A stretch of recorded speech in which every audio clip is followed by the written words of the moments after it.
Now that we are done with the background, let's move on to the second session where I will talk about the period from when I was born to when I was 9 years old. So I was born in Gwalior, but at that time my parents were in Madras. And so after a little bit of time in Gwalior, we went to Madras. And I, of course, have no recollection of that because I think we stayed for about 11 months in Madras in a place called Beach House, which I've never seen. And then we moved to Bombay. And there we stayed in a building called Kailash on Pedder Road. And I kind of grew up there till and stayed there till about 1962, when I think in 63 we moved to Madras again. Um, and I was probably 6 years old then. So from 0 to 11 months, I was kind of in uh, Chennai, and then we moved to Bombay. I think maybe we stayed at some other place in Bombay for a little while, building called Orion, probably on Nepean Sea Road. But then we finally moved to this place called Kailash on Peru. So I don't remember this Nepean Sea Road thing. So the only story that my mother used to tell me was, I think when we were in this Nepean Sea Road thing, and I was probably about, around my first birthday. So I started talking quite early and walking quite early. So it seems I went and to our neighbor's house in this place, Orion, when I was like 1 year old and invited them for my first birthday. And they showed up and my parents have never met them.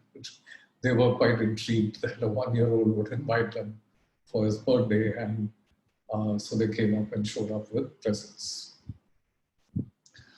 So anyway, from what I remember, this building Kailash, and I was part of a school called New Activity School, which was on Hughes Road. So I don't remember much about that school. All that I remember is that we used to walk there and walk back. The school was very close to where we lived.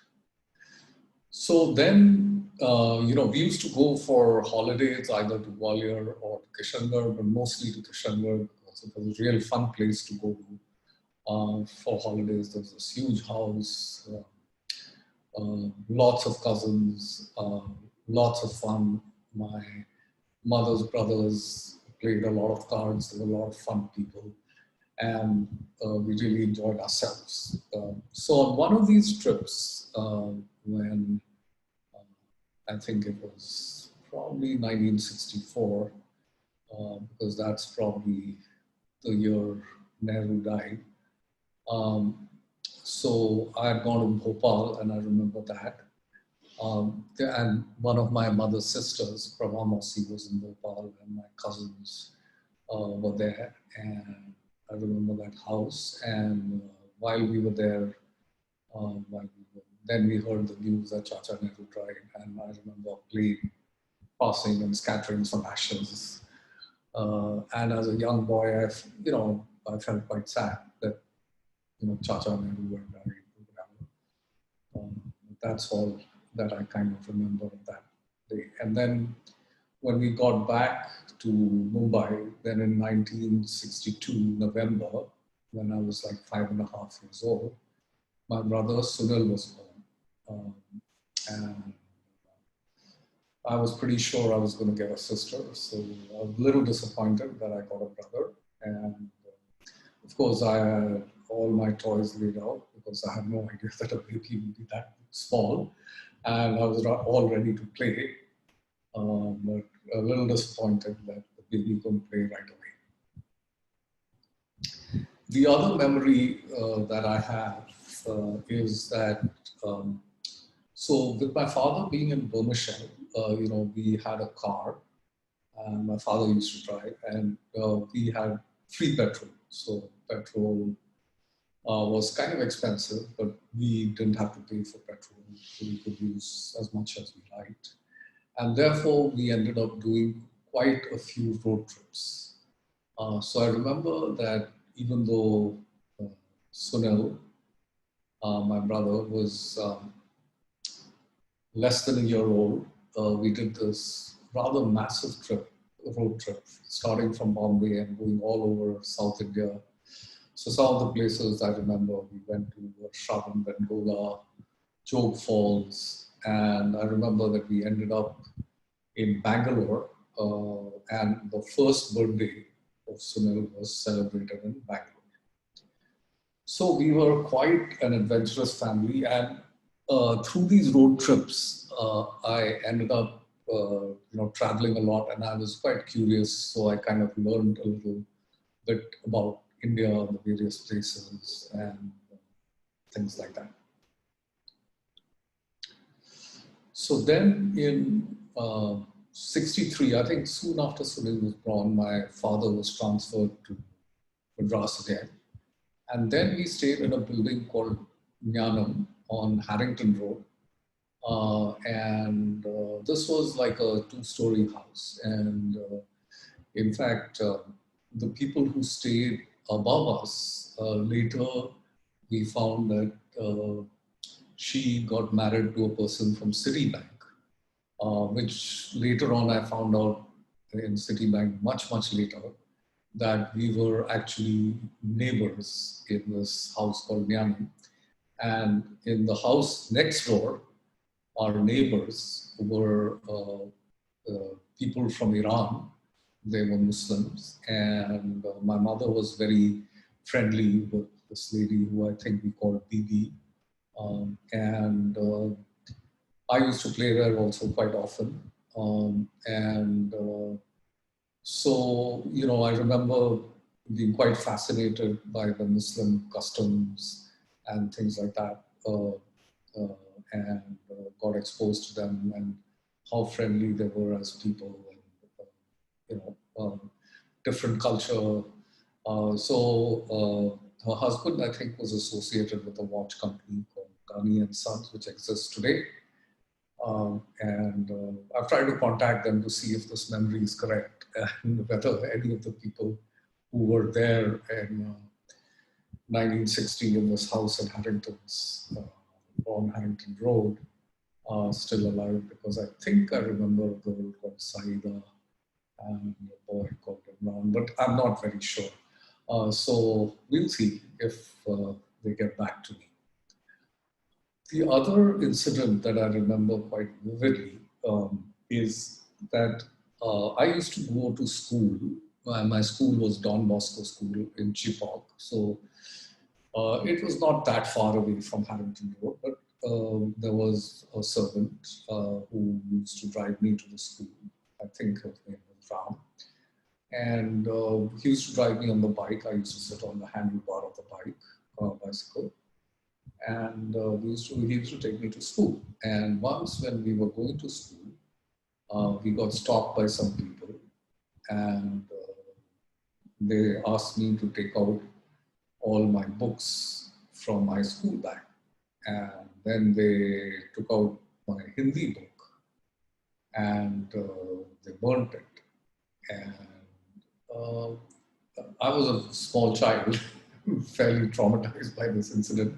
But it was not so much that, well, I had no idea, that there was this agitation going on in Chennai or Madras against Hindi.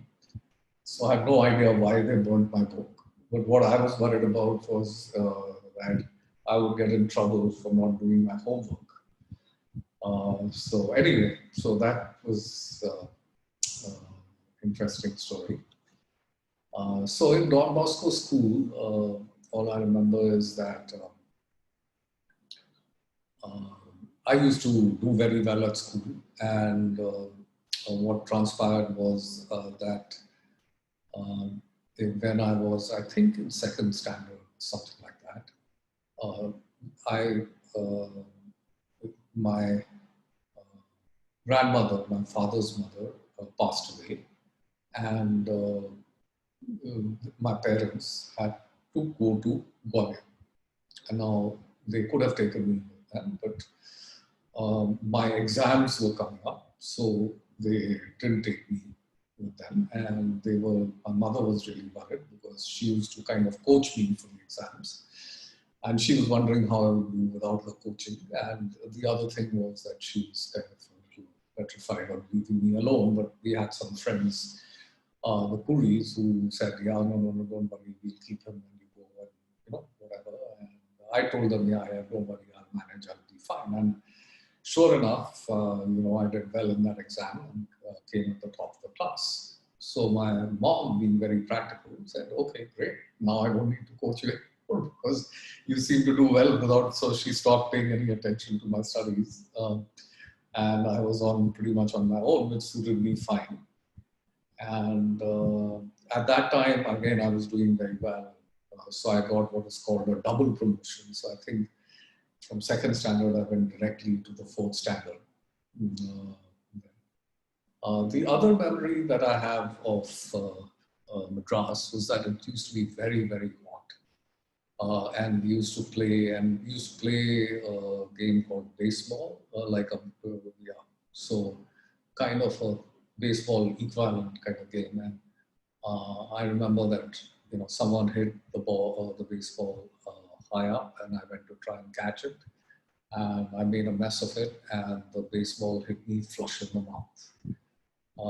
So it damaged my teeth, and I think because of that injury or something, my 4 front teeth never were okay. So of course I had milk teeth at that time, and then I got permanent teeth, whatever. But they would always be very infected and not okay. So I had to have them removed, and then had to wear dentures, which were then replaced by a permanent bridge. So now my father was, of course, getting transferred quite often because Sbermichel was a transferable job. So that was one of the reasons he felt that I should go to a boarding school. And then, of course, because he had been to Scindia school, he felt that I should go to Scindia school. And he made it sound like a very big deal, and that I have to pass these exams, which I did. I prepared for them, and I passed the exams, and I got admission. So we will end this session with my sort of being about 8.5 when we left. And then when I was 9, I think after the summer was over, I went and joined Scindia School in 1966.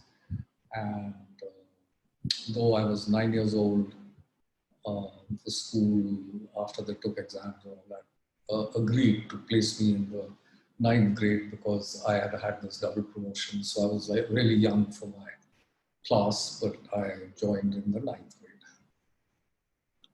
So that's all for this session. So in the next session, we will explore my years in Scindia School, which will take us from 1966 to 1972. Thanks for listening to me.